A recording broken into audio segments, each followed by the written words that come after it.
Hello students, कैसे हैं आप सब लोग। उम्मीद करते हैं आप सब लोग बहुत अच्छे होंगे। आज हम अपनी क्लास को आगे बढ़ाएंगे और हमने जो लास्ट क्लास में पढ़ा था 1909 का भारत सरकार अधिनियम, उसके आगे हम 1919 का भारत शासन अधिनियम, 1935 का भारत शासन अधिनियम और 1947 का भारत स्वतंत्रता अधिनियम को पढ़ने का आज हम प्रयास करेंगे। जब हमने लास्ट क्लास में देखा था 1909 का, जिसे भारत सरकार अधिनियम को मार्ले मिंटो अधिनियम कहा गया था, इसके बाद में हम आगे बढ़ते हैं और हम देखते हैं जो भारत के राज्य सचिव, जो इंग्लैंड में जिनका कार्यालय है, उनका नाम है मॉन्टेग्यू। मॉन्टेग्यू के द्वारा 20 अगस्त मॉन्टेग्यू के द्वारा 20 अगस्त 1917 को 20 अगस्त 1917 को एक घोषणा की गई, जिस घोषणा में उन्होंने कहा कि भारत में भारतीय शासन में भारतीयों की भागीदारी को बढ़ाया जाना चाहिए और साथ ही भारत में उत्तरदायी शासन की स्थापना की जानी चाहिए। ऐसा उनका विचार था, इस तरह की उन्होंने घोषणा की। क्योंकि मॉन्टेग्यू ने जो घोषणा की वो अगस्त में की थी, इसीलिए मॉन्टेग्यू की इस घोषणा को अगस्त घोषणा भी कहा जाता है। क्या कहा जाता है? अगस्त घोषणा। इस घोषणा को अगस्त घोषणा भी कहा जाता है। अब जब मॉन्टेग्यू ने ऐसी घोषणा की कि भारत में उत्तरदायी शासन की स्थापना की जानी चाहिए, इसकी जांच के लिए वो इंडिया आए, वो भारत आए इस बात की जांच के लिए कि भारत में क्या उत्तरदायी शासन की स्थापना की जा सकती है या नहीं की जा सकती है। क्योंकि ये भारत के राज्य सचिव हैं, ये सचिव का पद सबसे उच्च पद होता है, तो इनके साथ एक उच्च स्तरीय अधिकारियों की एक टीम भारत आई और इन्होंने आने के बाद जब अध्ययन किया तो इस समय भारत के एक वायसराय हैं चेम्सफोर्ड। भारत के वायसराय कौन है? चेम्सफोर्ड। ठीक। चेम्सफोर्ड से चर्चा करने के बाद इन्होंने एक रिपोर्ट प्रकाशित करी जिसे मॉन्टेग्यू चेम्सफोर्ड रिपोर्ट कहा गया। कौन सी रिपोर्ट कहा गया? इसको कहा गया मॉन्टेग्यू चेम्सफोर्ड रिपोर्ट।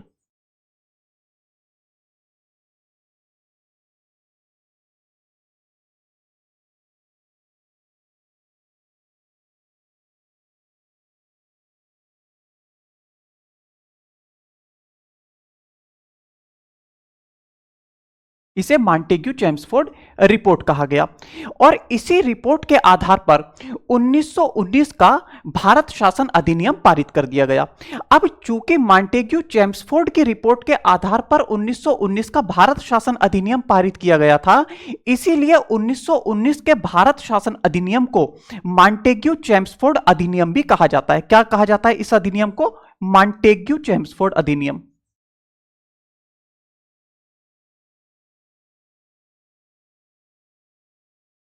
ठीक है। अब यहां पर एक बात और आप समझने का प्रयास कीजिए कि कई बार एग्जाम में जो क्वेश्चन पूछा गया है तो इसमें मॉन्टेग्यू के मॉन्ट को लेकर और इसके फोर्ड को लेकर इसका एक एब्रीविएशन बना दिया गया और कहा गया मॉन्टफोर्ड। क्या कहा गया? मॉन्टफोर्ड। तो इस अधिनियम को 3 नामों से जाना जाता है। पहला है 1919 का भारत शासन अधिनियम। दूसरा, चूंकि यह मॉन्टेग्यू चेम्सफोर्ड द्वारा बनाई गई रिपोर्ट के आधार पर था, इसीलिए इसको मॉन्टेग्यू चेम्सफोर्ड अधिनियम भी कहा जाता है। और इसका एब्रीविएशन कुछ राइटर्स या कुछ हम कहें विधि विशेषज्ञ इस नाम को बदलकर मॉन्टेग्यू में से मॉन्ट और फोर्ड को लेकर मॉन्टफोर्ड भी कहा जाता है। तो इस अधिनियम को मॉन्टफोर्ड अधिनियम भी कहा जाता है। इसकी सबसे पहली बात, जब मैंने आपको यह बताया कि मॉन्टेग्यू भारत आए, और मॉन्टेग्यू क्या है? ये भारत के राज्य सचिव हैं। भारत के राज्य सचिव हैं। और चेम्सफोर्ड जो है ये इस समय भारत के वायसराय हैं। और इन्होंने जो ये भारत क्यों आए थे? भारत में उत्तरदायी शासन की स्थापना करने के लिए। तो आपसे साधारण तौर पर वो छोटा सा सवाल पूछ लिया जाता है कि भारत में उत्तरदायी शासन की स्थापना किस अधिनियम के द्वारा की गई? तो आपसे कुछ भी पूछा जा सकता है। 1919 के भारत शासन अधिनियम के द्वारा, मॉन्टेग्यू चेम्सफोर्ड अधिनियम के द्वारा, या मोंटफोर्ड अधिनियम के द्वारा। तो इतनी बातें आपके एग्जाम के पॉइंट ऑफ व्यू से बहुत ही इंपॉर्टेंट है। ठीक, हम आगे बढ़ जाते हैं। जब मॉन्टेग्यू चेम्सफोर्ड अधिनियम पारित कर दिया गया, इसके बाद में हम इसके कुछ प्रावधानों को जानने का प्रयास करते हैं।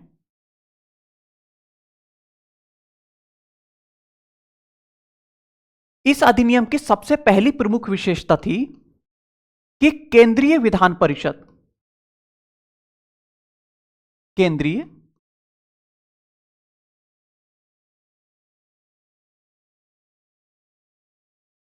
परिषद में द्विसदनीय व्यवस्था। भाई इस समय भारत में जो संसद है उसमें द्विसदनीय व्यवस्था है। तो भारत की संसद के दो सदन हैं, पहला सदन लोकसभा और दूसरा सदन राज्यसभा। तो पहली बार 1919 के भारत शासन अधिनियम के द्वारा ही केंद्रीय विधान परिषद में द्विसदनीय व्यवस्था लागू कर दी गई थी। यह 1919 के भारत शासन अधिनियम की प्रमुख विशेषता है। तो कौन कौन से दो सदन बना दिए गए थे? एक सदन बनाया गया था लोकसभा और दूसरा सदन बनाया गया था राज्यसभा। ठीक है। दूसरी बात, भारत में 1919 के भारत शासन अधिनियम के तहत उत्तरदायी शासन की स्थापना कर दी गई थी। यहां पर आप लोग समझने का प्रयास कीजिए कि उत्तरदायी शासन है क्या। जब हम आपको आगे संसद पढ़ाएंगे, संसद में हम आपको पढ़ाएंगे कि मंत्रिपरिषद लोकसभा के प्रति उत्तरदायी होती है। उत्तरदायी होने का मतलब क्या है? जैसे एक संसद है, संसद में दो सदन हैं, एक है लोकसभा और एक है राज्यसभा। संसद में से ही कुछ सदस्यों को चुनकर मंत्री बना दिया जाता है और इन मंत्रियों को विभिन्न कार्य सौंप दिए जाते हैं। जैसे भारत में एक रक्षा विभाग है, रक्षा मंत्रालय है। रक्षा मंत्रालय के मंत्री कौन हुए? रक्षा मंत्री राजनाथ सिंह। अब राजनाथ सिंह जो हैं वो किसी सदन के सदस्य हैं और सदन के सदस्य होने के नाते ये मंत्री अपने रक्षा क्षेत्र में कुछ भी कार्य कर सकते हैं। भाई भारत में सेना के लिए हथियारों का एक बजट पास कर सकते हैं कि इतने हथियार दे देने चाहिए। ये अपनी सेना के लिए भोजन की व्यवस्था कर सकते हैं, उनके लिए कुछ योजना पारित कर सकते हैं। रक्षा क्षेत्र में सड़क के संबंध में, या हम कहें कि उनकी रक्षा के लिए, उनके वस्त्रों के लिए कुछ बजट पास कर सकते हैं। यानी कि रक्षा क्षेत्र में बजट को खर्च कर सकते हैं, कोई भी योजना लागू कर सकते हैं। लेकिन अब इन मंत्रियों ने जो कार्य किया है वो सही है या नहीं है, इस संबंध में लोकसभा के अन्य सदस्य जो हैं वो इन मंत्रियों से प्रश्न पूछ सकते हैं कि जो आपने कार्य किया तो उसका कारण क्या है। अब जब इन्होंने प्रश्न पूछा इन मंत्रियों से, तो ये उत्तरदायी हैं कि इनके प्रश्नों का उत्तर दें, क्योंकि लोकसभा के सदस्य जनता के प्रतिनिधि होते हैं। ठीक है, तो इसीलिए ये लोग मंत्रियों से जनता की तरफ से प्रश्न पूछते हैं और ये मंत्रीगण जो हैं ये जवाब देने के लिए लोकसभा के प्रति उत्तरदायी होते हैं। इसे कहते हैं उत्तरदायी शासन की स्थापना करना। जब केंद्रीय विधान परिषद है, केंद्रीय विधान परिषद में जो मंत्री हैं उनको उत्तरदायी बना दिया गया कि आप अगर कोई कार्य करेंगे तो आप जनता के प्रति क्या है? जनता के प्रति उत्तरदायी हैं, उनके प्रश्नों को आपको उत्तर देना पड़ेगा। इसे कहते हैं उत्तरदायी शासन की स्थापना करना। तो इसी अधिनियम के द्वारा पहली बार भारत में उत्तरदायी शासन की स्थापना कर दी गई थी।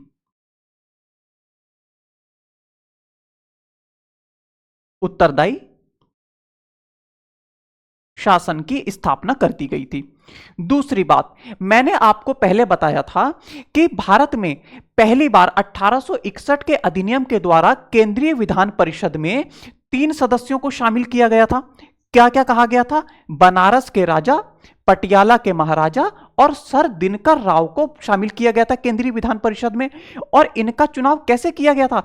इनका चुनाव अप्रत्यक्ष रूप से किया गया था। अप्रत्यक्ष रूप का मतलब प्रांतीय विधान परिषद के सदस्यों के द्वारा इनका चुनाव किया गया था। लेकिन अब 1919 के अधिनियम के द्वारा भारत में प्रत्यक्ष निर्वाचन प्रणाली को प्रारंभ कर दिया गया। प्रत्यक्ष निर्वाचन प्रणाली का मतलब क्या हुआ? प्रत्यक्ष निर्वाचन प्रणाली का मतलब यह है कि भारत में अब केंद्रीय विधान परिषद के जो सदस्यों का चुनाव है वो कौन करेगा? भारतीय जनता करेगी। तो 1919 के भारत शासन अधिनियम के द्वारा प्रत्यक्ष निर्वाचन प्रणाली, प्रत्यक्ष निर्वाचन प्रणाली। भाई आप एक बात समझने का प्रयास करना, भाई अगर हम अधिनियम कोई भी पढ़ रहे हैं, जैसे जैसे हम एक एक पॉइंट को पढ़ते जाते हैं अगला पॉइंट पिछले पॉइंट से रिलेट होता चला जाता है। भाई यहां पर जब द्विसदनी व्यवस्था थी तो लोकसभा राज्यसभा जरूर बना होगा। जब लोकसभा बन गई तो उसके मंत्री लोकसभा के प्रति उत्तरदायी होंगे, उत्तरदायी शासन की व्यवस्था करी गई होगी। दूसरी बात यह है जब लोकसभा है अब इनके सदस्यों को चुना जाना है तो जनता द्वारा चुने जाएंगे, तो प्रत्यक्ष निर्वाचन की व्यवस्था की गई होगी। अब यहां पर प्रत्यक्ष निर्वाचन की जब व्यवस्था कर दी गई तो किसी ना किसी को तो मताधिकार भी प्रदान किया गया होगा।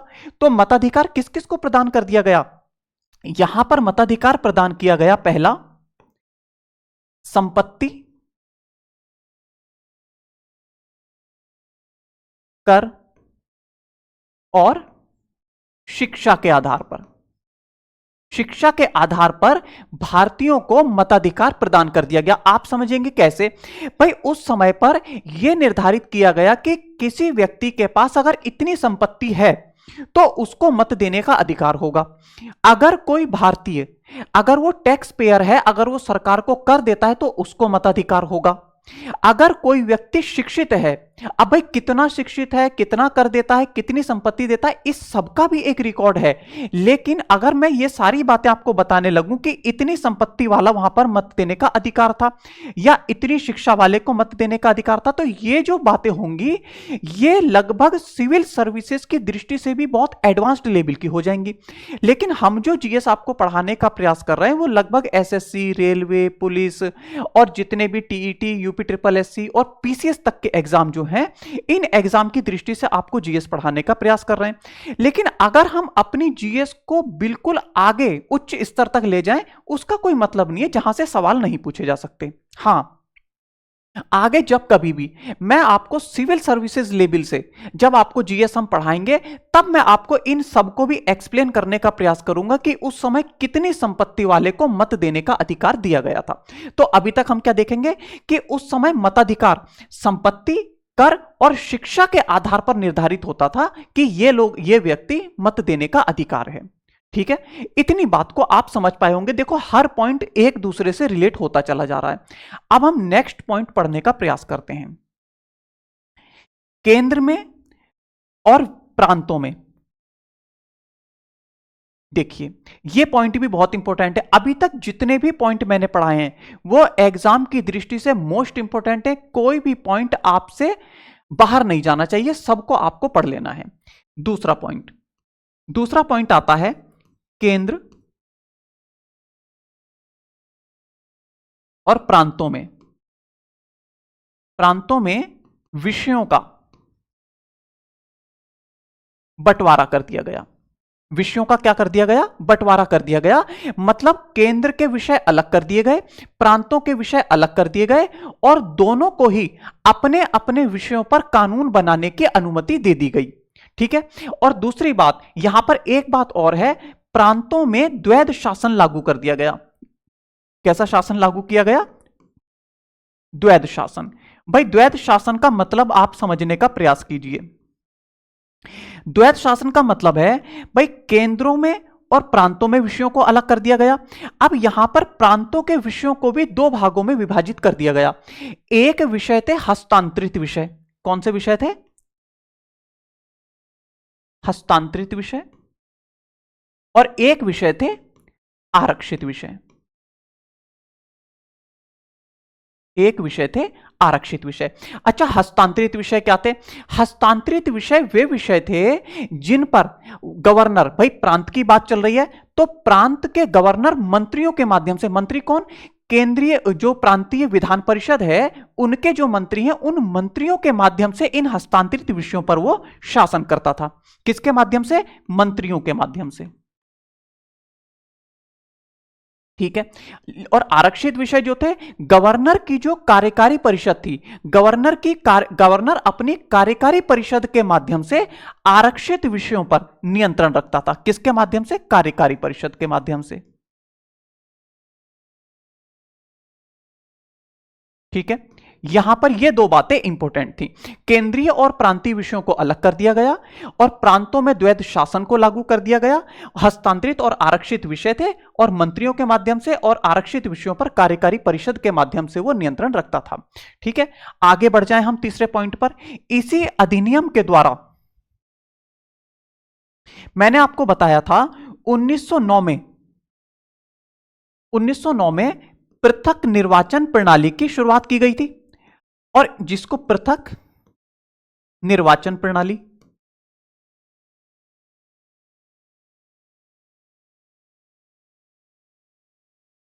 भाई इसे पृथक निर्वाचन प्रणाली को क्या कहा गया था? सांप्रदायिक निर्वाचन प्रणाली।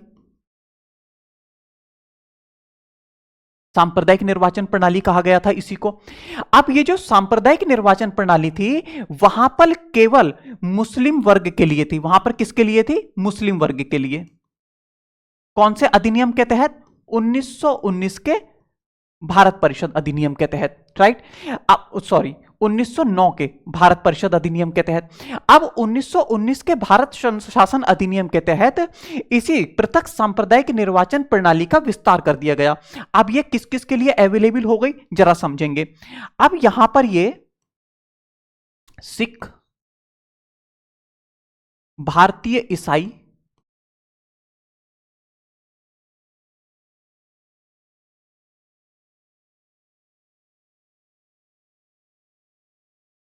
आंग्ल भारतीय और यूरोपीय।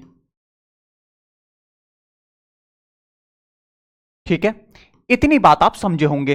किन किन के लिए? सिख धर्म के लिए, भारतीय ईसाइयों के लिए, आंग्ल भारतीय समुदाय के लिए और यूरोपियों के लिए भी पृथक निर्वाचन प्रणाली की व्यवस्था कर दी गई। पृथक निर्वाचन प्रणाली मैंने आपको बताया था, जिस वर्ग के लोग होंगे और उसी वर्ग के मतदाताओं के द्वारा इनका चुनाव होगा। अगर सिख प्रतिनिधि है तो सिख वर्ग के लोग ही इनको मत देकर चुन सकते हैं, अन्य वर्ग के लोग इनको मत नहीं दे सकते। ठीक है, इस प्रकार थी पृथक निर्वाचन प्रणाली का विस्तार कहां तक कर दिया गया था? सिख, भारतीय ईसाई, आंग्ल भारतीय और यूरोपियों तक विस्तार कर दिया गया था। ठीक है, यह भी मोस्ट इंपोर्टेंट पॉइंट है। हम आगे बढ़ जाते हैं। इसी अधिनियम के तहत भारत में लोक सेवा आयोग, कौन सा लोक सेवा आयोग? केंद्रीय लोक सेवा आयोग का गठन कर दिया गया। 1919 के भारत शासन अधिनियम या मॉन्टेग्यू चेम्सफोर्ड अधिनियम के तहत, अब ये कौन सा पॉइंट देख लेंगे, यहां पर केंद्रीय लोक सेवा आयोग,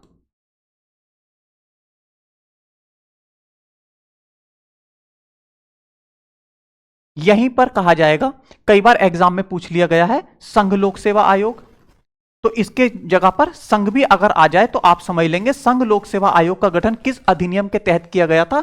तो 1919 के भारत शासन अधिनियम के तहत संघ लोक सेवा आयोग का गठन कर दिया गया था। ठीक है, इतनी बात हम लोग समझ पाए। और 1919 के अधिनियम के तहत मैंने एक बात और आपको बताऊं कि भारत से बर्मा को म्यांमार को अलग कर दिया गया था। ठीक है, तो इसके बाद में एक पॉइंट और मैं आपको बताता हूं, केंद्रीय लोक सेवा आयोग का गठन कर दिया गया था। ठीक है, इतने ही पॉइंट, जितने पॉइंट मैंने आपको बताए इतने ही पॉइंट एग्जाम की दृष्टि से आपके लिए सफिशिएंट है। 1919 में 1919 के भारत शासन अधिनियम को मॉन्टफोर्ड अधिनियम, मॉन्टेग्यू चेम्सफोर्ड अधिनियम, ये सब कहा जाता है। अब इसके आगे हम बढ़ जाते हैं। हां, इसका जो मेन पॉइंट मैं आ रहा था, 1919 के अधिनियम के तहत एक व्यवस्था कर दी गई।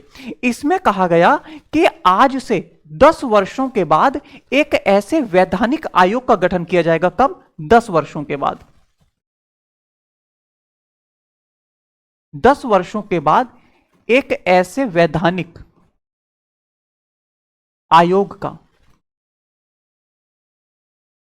गठन किया जाएगा जो इस अधिनियम द्वारा की गई प्रगति की जांच करेगा। मतलब जब यह अधिनियम 1919 का भारत शासन अधिनियम भारत में लागू किया गया, तो यह अधिनियम कितनी प्रगति करेगा, इससे भारत का शासन कितना अच्छा चलेगा, इस बात की जांच करने के लिए 10 वर्षों के बाद, 10 वर्ष के बाद मतलब 1929 में एक ऐसे अधिनियम, एक ऐसा आयोग नियुक्त किया जाएगा जो इस अधिनियम के द्वारा की गई प्रगति की जांच करेगा। लेकिन बाद में इससे 2 वर्ष पहले ही, लगभग 1927 में सर जॉन साइमन की अध्यक्षता में ब्रिटिश सरकार द्वारा एक आयोग का गठन कर दिया गया। 1927 में सर जॉन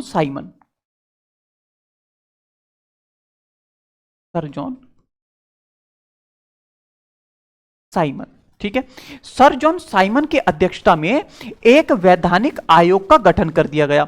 अच्छा, इस आयोग में कितने सदस्य थे? तो हम कहेंगे इसमें 7 सदस्य थे, और 7 सदस्य जो थे वो ब्रिटिश थे।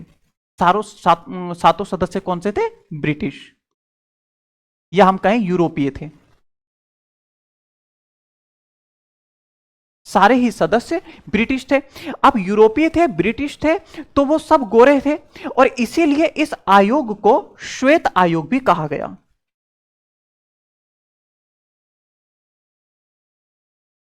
इसीलिए इस आयोग को श्वेत आयोग कहा गया। अब इसका भारत में बहुत विरोध हुआ, क्योंकि इस आयोग की जो स्थापना की गई थी वो इंग्लैंड में की गई थी, और जब ये जांच करने के लिए भारत आया तो भारत में साइमन गो बैक जैसे नारे लगाए गए और इसका विरोध किया गया। इसका विरोध होने का कारण यह था कि इस आयोग में किसी भी भारतीय को शामिल नहीं किया गया था भाई, जबकि 1861 के अधिनियम से ऐसा कह दिया गया था कि भारतीय शासन व्यवस्था में भारतीयों को शामिल किया जाएगा। लेकिन इतनी महत्वपूर्ण व्यवस्था कि 1919 के भारत शासन अधिनियम द्वारा भारत में क्या प्रगति की गई, इसकी जांच करने के लिए आयोग बनाया जा रहा है, और उस आयोग में किसी भी भारतीय को शामिल नहीं किया जा रहा है। इसी बात को लेकर भारत में इसका बहुत कड़ा विरोध हुआ। ठीक है, किस बात को लेकर हुआ था? कि इसमें कोई भी भारतीय नहीं है, सारे ही 7 सदस्य जो थे वो ब्रिटिश थे, और साइमन आयोग को ही श्वेत आयोग भी कहा गया।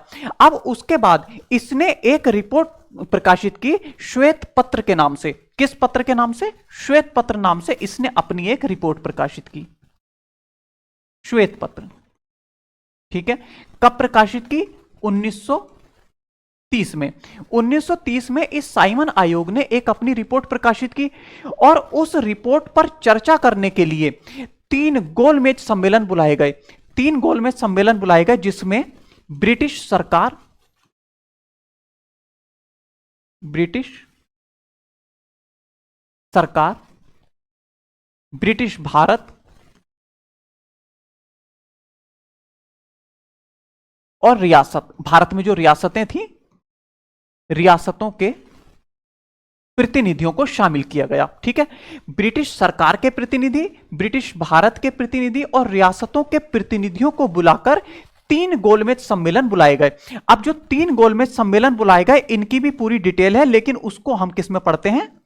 इतिहास में। लेकिन 1935 का जो आधार बनेगा ये साइमन आयोग, इसीलिए यहां पर साइमन आयोग को बताना पड़ रहा है, इसका थोड़ा सा एक्सप्लेन करना पड़ रहा है। अब इसके बाद 3 गोलमेज सम्मेलन बुलाए गए। तीनों गोलमेज सम्मेलन के बाद में जो रिपोर्ट प्रकाशित हुई श्वेत पत्र पर, उसी रिपोर्ट के आधार पर 1935 का भारत शासन अधिनियम, 1935 का भारत शासन अधिनियम, ठीक, 1935 का तीनों गोलमेज सम्मेलनों के बाद में इसी रिपोर्ट के, श्वेत पत्र की रिपोर्ट के आधार पर ही 1935 का भारत शासन अधिनियम लागू कर दिया गया। आपसे पूछा जा सकता है कि भारत शासन अधिनियम का आधार क्या था?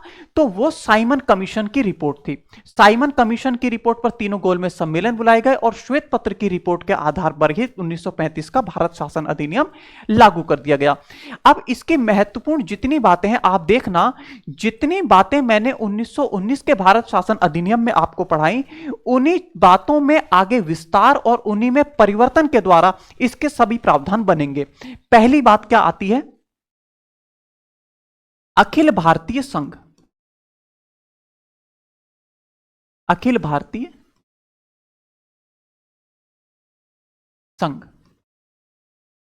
इस अधिनियम के द्वारा यह प्रयास किया गया कि ब्रिटिश भारत और रियासतों को मिलाकर एक पूरा भारत संघ बना देना चाहिए। लेकिन रियासतों के शामिल ना होने के कारण, भाई उस जो भारत संघ ये बनाना चाह रहा था 1935 का अधिनियम, उसमें रियासत शामिल नहीं हुई। भाई ऐसा तो हमने बाद में भी देखा गया कि जब भारत स्वतंत्र हो गया तो कई सारी रियासतें तो भारत और पाकिस्तान में शामिल हो गई थी, लेकिन बहुत सी रियासतें जैसे हैदराबाद, जूनागढ़, ये किसी में भी शामिल नहीं होना चाह रही थी। ऐसा ही इस समय हुआ था, जब रियासतें भारतीय संघ में शामिल नहीं हुई तो भारत संघ जो है वो अस्तित्व में नहीं आ सका। किस कारण से?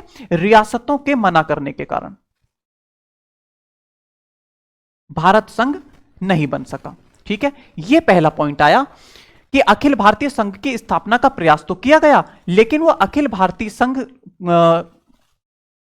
बन नहीं पाया क्योंकि रियासतों ने विरोध किया इसका। दूसरा पॉइंट, हमने पहले पढ़ा था कि प्रांतों में द्वैध शासन लागू कर दिया गया था। इस अधिनियम के द्वारा प्रांतों में द्वैध शासन समाप्त कर दिया गया। प्रांतों में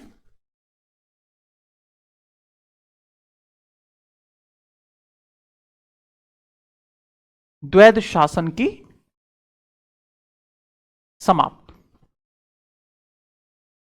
ठीक है, इस अधिनियम के द्वारा प्रांतों में द्वैध शासन समाप्त करके केंद्र में द्वैध शासन लागू कर दिया गया। भाई पहले जो था केंद्र और प्रांतों में विषयों का बंटवारा कर दिया गया था 1919 के भारत शासन अधिनियम के तहत, और प्रांतों में द्वैध शासन लागू कर दिया गया था। यहां पर स्थिति पलट गई, प्रांतों में द्वैध शासन समाप्त कर दिया गया और केंद्र में द्वैध शासन लागू कर दिया गया। यह बिल्कुल सेम उसी प्रकार था, और इन विषयों को किस किस में बांट दिया गया? हस्तांतरित और आरक्षित। आरक्षित विषयों में बांट दिया गया। यहां पर मेन आपसे एग्जाम में पूछा जाता है कि प्रांतों में द्वैध शासन समाप्त करके केंद्र में द्वैध शासन किस अधिनियम के द्वारा लागू कर दिया गया था? तो 1935 के भारत शासन अधिनियम के द्वारा ऐसा परिवर्तन कर दिया गया था। दूसरी बात, इसमें मोस्ट इंपोर्टेंट बात आती है, एक संघीय न्यायालय, दिल्ली में एक संघीय न्यायालय की स्थापना कर दी गई थी। तीसरा पॉइंट क्या आता है? संघीय न्यायालय।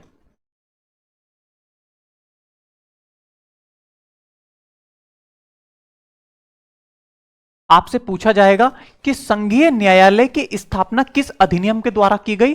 तो 1935 के भारत शासन अधिनियम के द्वारा एक संघीय न्यायालय की स्थापना कर दी गई। इस संघीय न्यायालय के जो निर्णय थे वो अंतिम नहीं थे।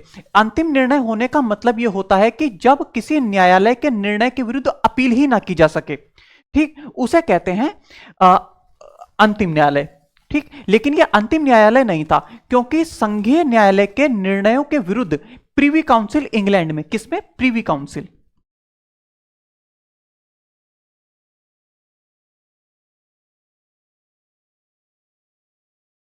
प्रीवी काउंसिल इंग्लैंड में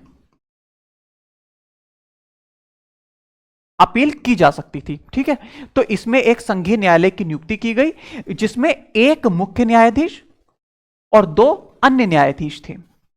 ठीक, और इसके निर्णयों के विरुद्ध प्रीवी काउंसिल में अपील की जा सकती थी, जो इंग्लैंड में था। इतनी बातें आपने समझने का प्रयास किया। दूसरी बात, आगे बढ़ जाते हैं। मैंने आपको बताया था 1919 के भारत शासन अधिनियम के तहत एक केंद्रीय लोक सेवा आयोग या संघ लोक सेवा आयोग की नियुक्ति की गई थी। अब 1935 के अधिनियम के तहत केंद्र में संघ लोक सेवा आयोग तो था ही,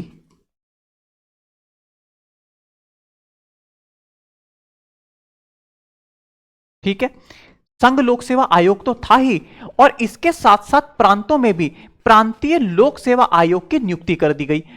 प्रांतों में क्या किया गया? प्रांतीय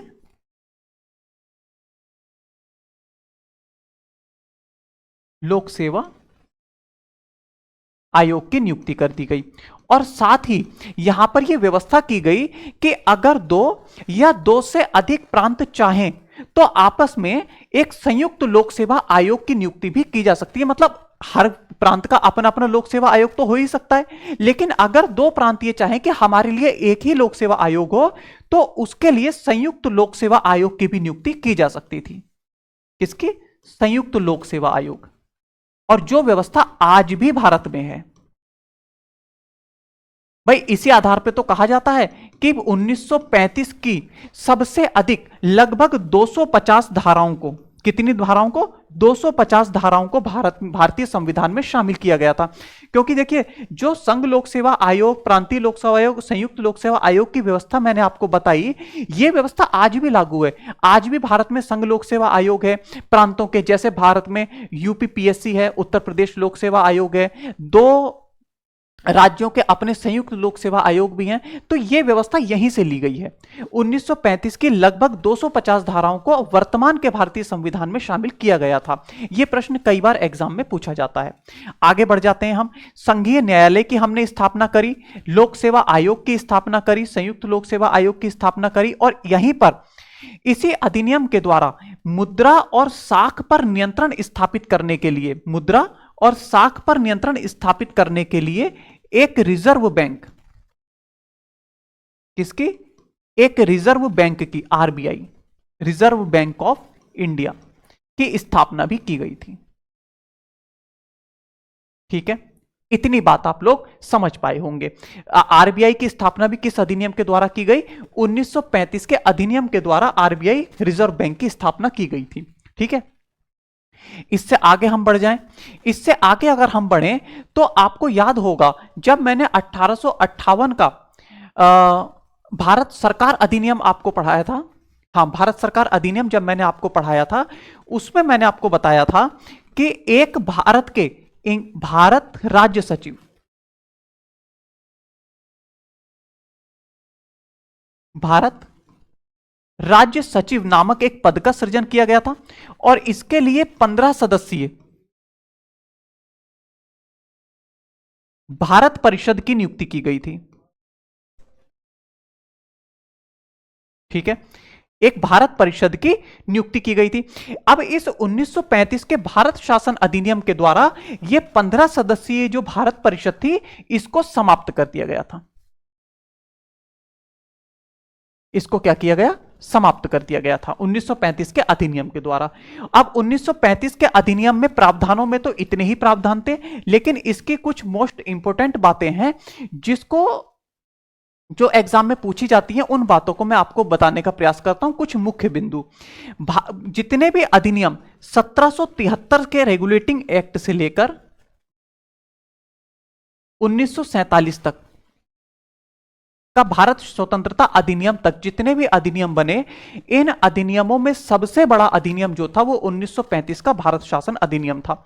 इसमें 321 धाराएं, 321 धाराएं और 10 अनुसूचियां।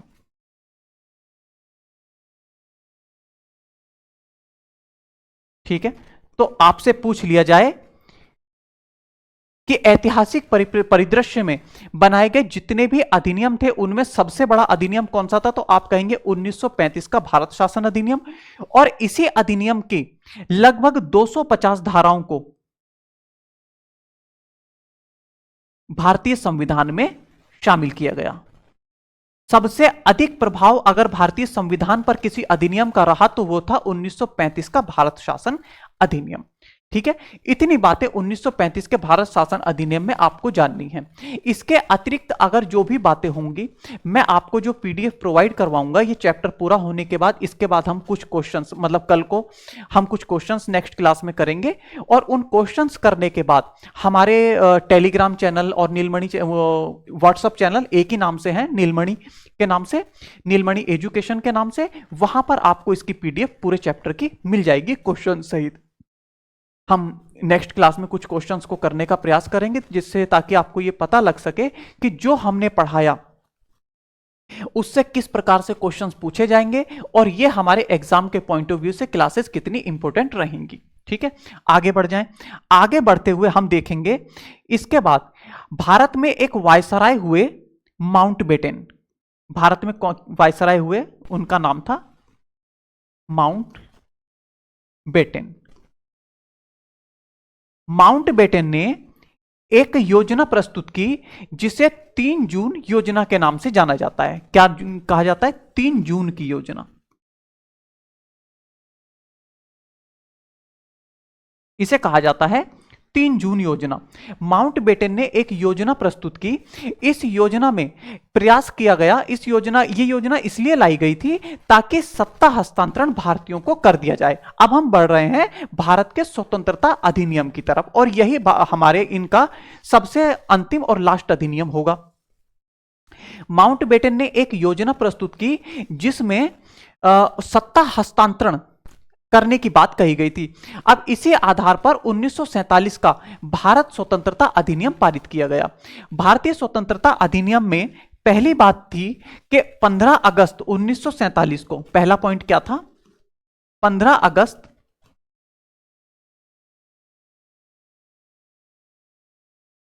1947 को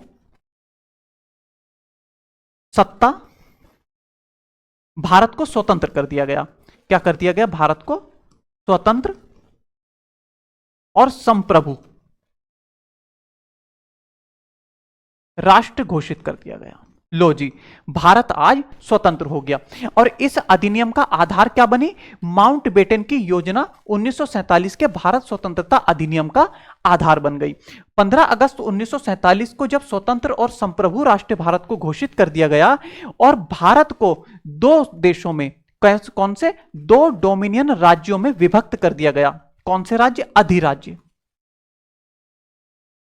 2 अधिराज्यों में इसको विभाजित कर दिया गया। एक था पाकिस्तान और दूसरा था भारत। अब देखिए, जैसे जैसे हम आगे बढ़ेंगे खुद ही इसके जो प्रावधान हैं,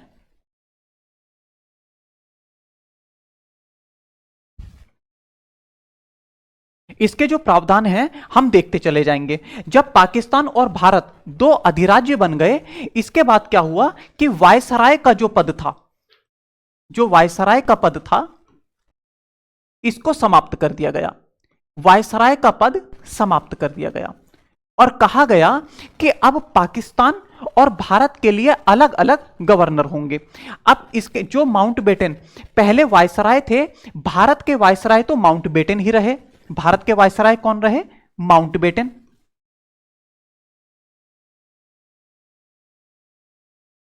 ठीक, लेकिन पाकिस्तान के जो गवर्नर बने, भारत के गवर्नर हुए माउंटबेटन और पाकिस्तान के गवर्नर हुए मोहम्मद अली जिन्ना।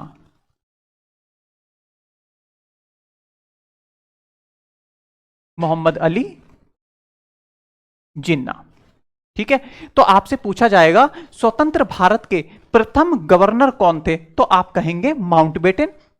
और पाकिस्तान के गवर्नर कौन हुए? पाकिस्तान के गवर्नर हुए मोहम्मद अली जिन्ना। यह हमारा पहला पॉइंट हुआ। इसके बाद क्या हुआ कि भारत और पाकिस्तान दोनों से ही यह कहा गया कि वो अपनी अपनी विधानसभा, विधान परिषद, दोनों देशों के लिए संविधान का निर्माण करेंगी। संविधान का निर्माण करेंगी। हालांकि भारत के लिए इससे पहले ही 1946 में संविधान सभा का गठन हो चुका था। ठीक है, लेकिन फिर भी इस अधिनियम के द्वारा यह प्रावधान किया गया कि भारत और पाकिस्तान दोनों अधिराज्यों के लिए उनके अपनी अपनी जो विधान परिषद होंगी, दोनों देशों का अपना अपना संविधान होगा। लेकिन अब एक बात और है, जैसे मान लीजिए भारत स्वतंत्र हुआ 15 अगस्त 1947 को, लेकिन भारत का जो संविधान बनकर तैयार हुआ था वो 26 नवंबर 1949 को और लागू हुआ 26 जनवरी 1950 को। तो तब तक शासन कैसे चला? तो वो जो शासन चला था 1935 के भारत शासन अधिनियम के आधार पर ही तब तक भारत का या पाकिस्तान का, दोनों का शासन चला। वो प्रावधान भी 1947 के भारत स्वतंत्रता अधिनियम के तहत किया गया था। 1947 के भारत स्वतंत्रता अधिनियम में कहा गया कि ये दोनों जब देश स्वतंत्र हो गए, जब तक संविधान का निर्माण नहीं हो जाता, दोनों देशों का शासन 1935 के भारत शासन अधिनियम के द्वारा चलाया जाएगा। यह 1947 के द्वारा कहा गया था। ठीक है, इस प्रकार से ये 2 पॉइंट हुए। अब क्या हुआ, जब भारत स्वतंत्र हो गया तो जो इंग्लैंड में भारत का राज्य सचिव का जो पद था, भारत के राज्य सचिव, नेक्स्ट पॉइंट हम देखेंगे, भारत का राज्य सचिव। भाई इसके सचिव के लिए जो 15 सदस्यीय भारत परिषद थी वो 1935 के अधिनियम के द्वारा उस पद को तो समाप्त कर दिया गया था, और इस अधिनियम के द्वारा भारत के राज्य सचिव का पद भी समाप्त कर दिया गया। राज्य सचिव का पद भी समाप्त कर दिया गया और शासन जो है भारतीयों को सौंप दिया गया। अब इसके बाद हमने देखा था कि 1876 का जो शाही शासन अधिनियम था उसके तहत महारानी विक्टोरिया को भारत की सम्राज्ञी घोषित किया गया था, और इसी अधिनियम के तहत भारत के सम्राट नामक जो पदवी थी, ये जो पदवी थी, इस पदवी का भी अंत 1947 के भारत स्वतंत्रता अधिनियम के द्वारा कर दिया गया था। तो इतने प्रावधान जो 1947 के भारत स्वतंत्रता अधिनियम के हैं, ये आपके एग्जाम के पॉइंट ऑफ व्यू से इंपॉर्टेंट हैं। इसके आगे मैं कुछ और चीजें आपको बताने का प्रयास करता हूं। जब भारत स्वतंत्र हुआ 15 अगस्त 1947 को, और 1947 को स्वतंत्र होने के बाद भारत के जो गवर्नर बने वो बने माउंटबेटन।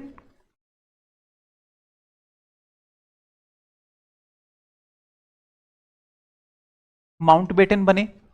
ये माउंटबेटन जो है ये जून 1948 तक, जून 1948 तक भारत के गवर्नर रहे। इसके बाद भारत के गवर्नर बने चक्रवर्ती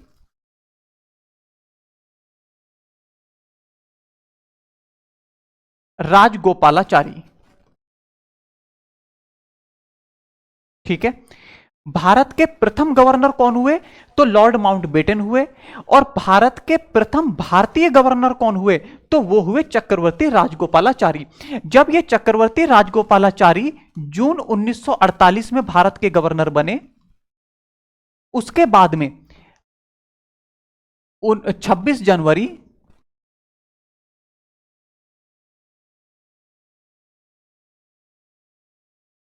1950 को जब भारत के प्रथम राष्ट्रपति राजेंद्र प्रसाद को चुना गया,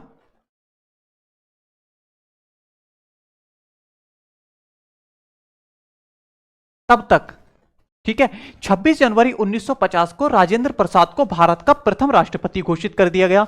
तब तक चक्रवर्ती राजगोपालाचारी जो हैं ये भारत के गवर्नर रहे थे। ठीक, इसके बाद भारतीय संविधान लागू हो गया, और तब से लेकर आज तक भारत का शासन किसके आधार पर चलाया जाता है, भारतीय संविधान के आधार पर। जब मैंने अपनी फर्स्ट क्लास ली थी, मैंने उसमें यही आपको बताने का प्रयास किया था कि भारत में संविधान 26 नवंबर 1949 को बनकर तैयार हुआ, 26 जनवरी 1950 को लागू हुआ। तो इससे पहले भारत का शासन कैसे चलाया जाता था, तो इन अधिनियमों के द्वारा, जितने अधिनियम 1773 के रेगुलेटिंग एक्ट से लेकर 1947 के भारत स्वतंत्रता अधिनियम तक जितने भी अधिनियम पढ़ाए, इन अधिनियमों के द्वारा भारत का शासन चलाया जाता था। अब हम अपने संविधान का निर्माण करेंगे, मतलब जो निर्माण हो चुका है उसके बारे में हम लोग जानेंगे, और फिर हम धीरे धीरे संविधान की विशेषताएं और संविधान के भाग संख्या 1 से लेकर पूरा संविधान को कंप्लीट करने का प्रयास करेंगे। अब जितनी चीजें मैंने आपको पढ़ाई, इसी पर आधारित कुछ प्रश्न हम कम से कम 25, 30, 40 प्रश्न हम लोग करने का प्रयास करेंगे कि जो चीजें हमने पढ़ी उनको हमें यूज कैसा करना है और एग्जाम में किस प्रकार के प्रश्न पूछे जाते हैं, हम क्वेश्चंस के साथ साथ भी थोड़ा सा फ्रेंडली हो जाएं। उन क्वेश्चंस के माध्यम से जितनी भी 4 क्लासेस में हमने अधिनियम पढ़े हैं वो रिवाइज भी हो जाएंगे और हमें यह भी पता लग जाएगा कि किस किस प्रकार के क्वेश्चंस एग्जाम में पूछे जाते हैं और हमें किस प्रकार से क्वेश्चंस के साथ डील करना है। ठीक है, तो आज के लिए इतना ही। नेक्स्ट क्लास में मिलते हैं इसी पर आधारित क्वेश्चंस के साथ और वही हमारी होगी नेक्स्ट क्लास, प्रैक्टिस सेट पहला। हम 2 प्रैक्टिस सेट कराएंगे आपको ताकि जितने भी अधिनियम पढ़ाए हैं सारे अधिनियम बहुत अच्छी तरीके से रिवाइज हो जाएं, सारे क्वेश्चंस के बारे में आपको पता लग जाए। आज के लिए इतना ही, धन्यवाद।